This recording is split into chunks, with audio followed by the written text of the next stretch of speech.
I finally got the chance to see Supergirl, and I'm not going to lie, it kind of blows. It genuinely might be the worst superhero movie I've ever seen. Kara is written like an oaf, spends way too much time LARPing as a schoolgirl when her people are dying, and worst of all, she's roped into a love triangle between a man twice her age and a femcel witch? What the f? Wait, hold on, I'm getting a call. What's that? They made a new one? If you genuinely think 2026 Supergirl is the worst comic book movie you've ever watched, brother, let me tell you about the bullshit they were pulling in 1984. Yeah, you kicked that Cloud's ass. Before I get into my honest review of Supergirl 2026, I want to establish two things about my expectations going in. 1. I don't read any of the comics these movies are based upon. 80% of my knowledge about DC and Marvel lore comes from secondary media like TV shows and video games, while the remaining 20% comes from watching YouTubers who actually do their research. In fact, my first introduction to Lobo as a character was when I first started getting into Injustice Mobile back in the early 2010s. That being said, I was well aware that Supergirl is heavily inspired by Woman of Tomorrow, written by Tom Kane, Bilquis Evely, and Mateo Lopez. I own a copy as of March, thinking that I would get around to it by the time its adaptation released, but alas, Rivals once again had me in a chokehold over my productivity. Also college and work or whatever. And based off on the reactions of those I know who read it, Supergirl did not do the source material justice. See, I had no frame of reference going into my theater, so I assured myself that I couldn't be let down so easily. Comic book accuracy is not at the very top of my priorities when assessing a movie adaptation. And 2, I was rooting for this movie so badly, bro. I knew I was going to have plenty of fun watching Millie Alcock's performance in future projects once I saw her cameo with Superman last year. But unfortunately, there's a subsect of fans in the comic book space that really don't like it when female characters don't cater to their arbitrary beauty standards. Needless to say, there were already people ready to hate this movie before it even released. But not me. I didn't care that Kara had a Walkman, which muddles its identity too much with Guardians of the Galaxy. I didn't care that Lobo was being included despite not having any relation to the comic book they're adapting. I didn't even care that Supergirl wasn't played by an actress with bigger boobs. Yeah, I said it. Even when I heard the infamous needle drop on Twitter before watching, I was still holding out that it wouldn't be that bad within the context of the movie. So that being said, is Supergirl super bad? No, but I have some thoughts. Spoiler warning for Supergirl, by the way. Personally, I found Kara's dialogue to be occasionally trying just a bit too hard to be quirky, and it doesn't feel quite right for her character.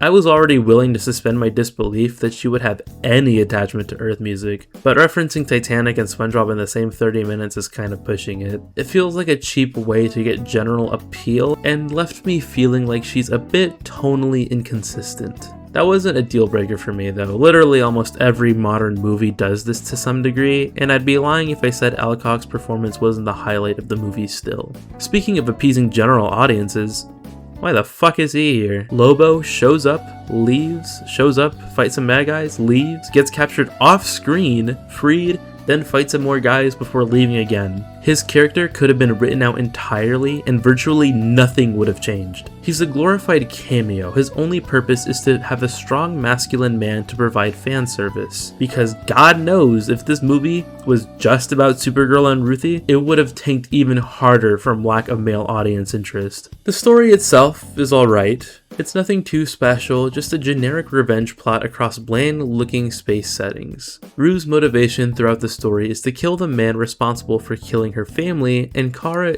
for some reason, is adamant that murder won't bring her family any justice. Now, I don't know about y'all, but wanting to kill the man who's responsible for kidnapping children and using them as child brides to repopulate his race doesn't sound that irrational. That's not ridiculous. That's not ridiculous to say that. And for Kara to compare her leaving behind her family to Ruse watching her family get murked before her eyes seems like comparing apples to oranges for me. As far as Kara is concerned, there is no one person to pin her kind's destruction on, unlike Rue. Hell, in this timeline, she doesn't even witness Krypton's destruction. She was born 8 years afterwards. Kara has no real experience or reason to have such a strong assertion, and it kind of adds to the feeling like this movie is simply going through the motions with not the most amount of care put into its writing. Credit where it's due, the scene where Kara is sad that she'll be leaving her home behind as one of the only surviving members of her race is honestly my favorite of the entire runtime. The action sequence where Kara and Lobo are freeing the trafficked children, also pretty fun and a little moving. The scene where the indie folk cover song playing while Kara is destroying the bad guys? Okay fine, it's time to talk about the soundtrack. Who let this guy cook? Before Superman released last year, I saw plenty of concerns about Gunn's style of adding licensed music wherever he sees fit. It works for Guardians of the Galaxy within the context of the franchise, but I know a lot of people were worried about how much it was going to be in Superman. To many surprise, there were really only two. One diegetic track for a fight sequence, and one for the credit sequence. That's it. The same cannot be said for Supergirl's lack of restraint. I personally didn't mind the music choices and actually liked most of them. I just don't think all of them were really necessary. And don't even get me started on the needle drop. A song choice so infamous during the finale of your female-led superhero movie that people online are genuinely questioning if it should be considered misogynistic. The song that plays while Supergirl is at full power and blowing up child traffickers with her super strength and heat vision is The Middle by Jimmy Eats World, but get this, covered by Kelty Gray and Kid Motel. It just takes some time, and I'll do it in the middle of the ride, and everything will be just fine, everything is gonna be alright. I've heard everything under the green sun about this damn song, about how it doesn't fit the climax at all, and how it feels demeaning towards Supergirl, and how the artist sings in cursive. But guess what? I actually don't mind cursive singing. Yeah, that's right. I like a number of artists who cursive sing. I can honestly say that I can see what it was going for. If you look at it through Rue's perspective, it's like Supergirl is reassuring her that things will get better for her despite how it feels in the present. It's less about the action sequence and more about the peace of mind that Supergirl brings to the abducted girls. It fits with the theme of not being a perfect person, but choosing to be a good one. I see the vision, and to be honest, I actually like this sequence quite a bit. But that doesn't excuse the fact that this is the 45th song that was selected at the very last week of editing. To think that Girls Just Want to Have Fun was a close runner-up. And you landed on McLovin. Yeah, I was between that and Muhammad.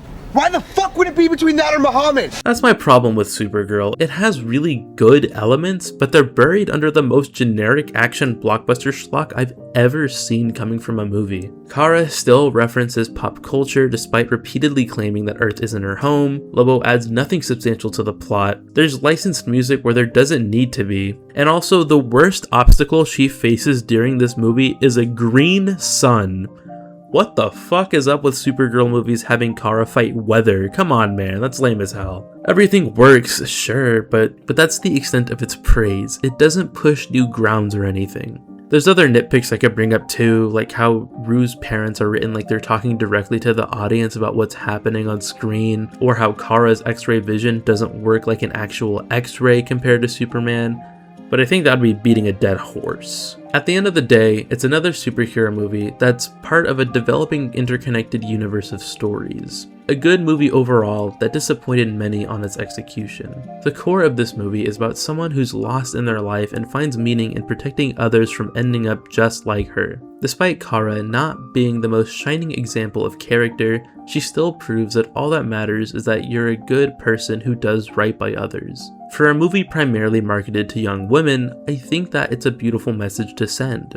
Our society likes to hold a superficial double standard for how women should portray themselves compared to how men are allowed to behave. But all that matters is not being proper or idealistic, but just being someone with a sense of morality. I'd also like to add that I've seen people criticize Kara for killing Krem when she's been telling Rue all movie not to pursue it, but that actually makes sense to me.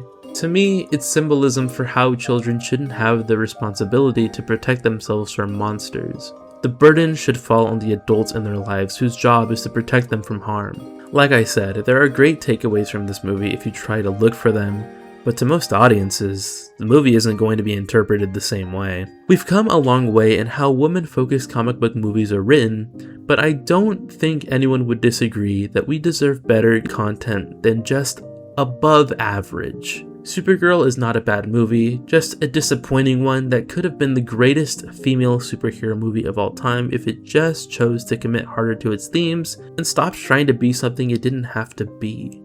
At the very least, it's the best Supergirl movie that exists. Who knows, maybe another 40 years down the line we can get one that's actually directed by a woman this time. Supergirl sits at a solid 6.5 out of 10. I'll never forgive Fox News for lying again. Kara isn't even bisexual in the movie either. What's the fucking point? We've come a long way in how women-focused media...